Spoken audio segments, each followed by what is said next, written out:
السلام عليكم ورحمة الله تعالى وبركاته. إن شاء الله تكونوا كامل بخير.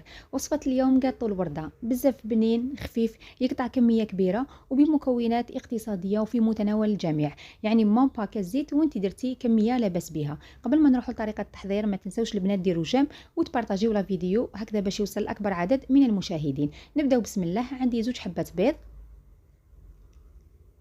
نزيد كاس إلا ربع تاع سكر كلاص،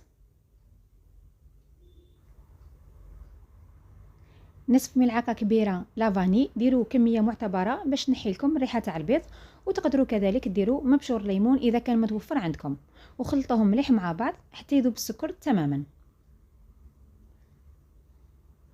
من بعد نزيدوا كاس إلا ربع تاع الزيت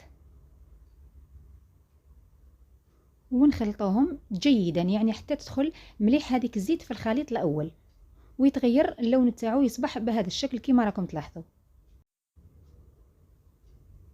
ونلم الخليط بالفارينة، نديروه بالتدريج، يعني ما ديروش كامل كميه كبيره ضربه واحده من بعد تجيكم العجينه ناشفه.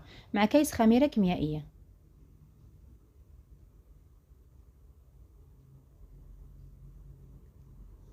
لم حتى تحصل على العجينه تكون يعني تتلاصق، تكون طريه مليح، وهذا هو سر نجاح هذا الكاطو. لازم العجينه تاعو تكون طريه كما تاع الطابع تماما، يعني خليوها طريه. من بعد ترتاح حوالي 10 دقائق فقط. من بعد خدموا بها. شوفوا البنات القوام تاعها كيفاش يكون، لازم تكون طريه وتتلاصق. هذه النقطه يعني دوها بعين الاعتبار، راني نقول لكم ونعاود لكم. بعد اللي ارتاحت نوزنوها كريات 25 غرام. هنا ديروا من 20 حتى ل 25 كل وحده كيفاش تبغي الكاطو تاعها يكون. كاين اللي تبغي حبات كبار وكاين اللي تبغي صغار. انا درت 25 غرام، راكم شفتوا في بدايه الفيديو كيفاش يجي الشكل تاعهم، يجوا كبار نوعا ما، يعني من 20 ل 25. واذا شفتوها تلصق لكم بين يديكم مسحوا يديكم بشويه زيت وشكلوها بكل سهوله. وفي هذا الوقت ديروا الفوغ تاعكم يسخن على درجه 180، من 170 حتى ل 180 كل وحده على حساب الفوغ تاعها. وبنفس الطريقه نوزن كامل العجينه. من بعد نروحوا نديروا الشكل تاع الورده. عندي هذا الطابع اللي راهم متوفرين في الاسواق، وما نظنش وحده فيكم ما عندهاش. يجوا 3 في ساشي، كل مره هكا ديروه في الفارينه وطبعوا باش ما يلصق لكمش. شوفوا طريقه جد سهله. وما تنساوش حاجه واحده اخرى، كي تحطوا الكريات تاع العجينه بعدوا بيناتهم، باسكو العجينه طريه بزاف، الزيت تهبط وفيها الخميره الكيميائيه، يعني الحبات يتضاعف الحجم تاعهم. خليو الفراغات بين كل حبه وحبه كيما راني دايره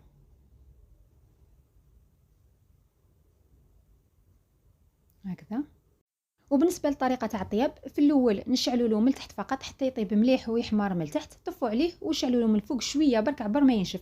طيابو كيما تاع الصابلي تماما. وهنا البنات بعد اللي طابو خليته برد، نروحوا نلصقوا كل حبتين مع بعض.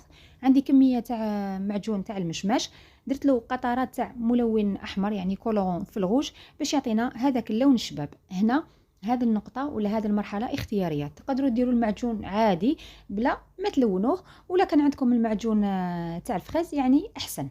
انا بغيت اللون الاحمر على جال، من بعد كي نديروا نواه كوكو يجي شكله شباب.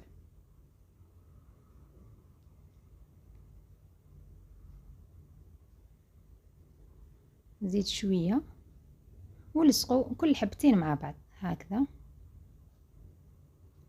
وننصحكم البنات وزنوا العجينه باش من بعد كي يطيب يجوا كامل الحبات قد بعضهم بعض، ما تجيش من الفوق حبه صغيره ومن التحت كبيره ولا العكس. واللي ما عندهاش ميزان نقول لك شري ميزان، راكي رايحه تصيبيه خاصه في المجال تاع الحلويات هكذا. وبعد اللي لصقتهم كامل مع بعض نزيد نمسح مسحه خفيفه مع الجناب.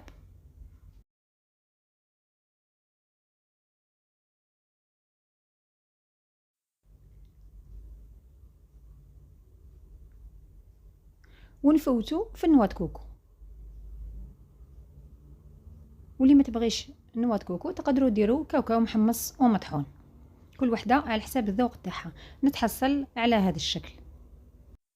وكلمسه اخيره، المعجون اللي بقالي درتو في لابوش، قطعتها ثقب صغير ونعمروا الفراغات بهذا الشكل.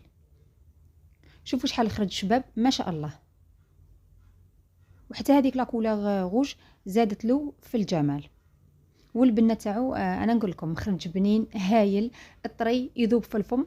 دروك نقسم لكم الحبة وتشوفوا يعني كيفاش خرج امامكم. وصلنا لنهايه وصفتنا لنهار اليوم، وهذا هو الشكل النهائي تاع كاطو الورده اللي كنا حضرناه مع بعض. نقسم لكم الحبه، جا طري يذوب في الفم كما راكم تشوفوا. الحبه راهي تنقسم وحدها وخفيف كذلك من الداخل. والبنه ما عليكم غير تجربوه وتستمتعوا بالبنه، وردوا لي الخبر وقولوا لي كيفاش خرج لكم. نلتقي باذن الله في وصفه اخرى، والسلام عليكم.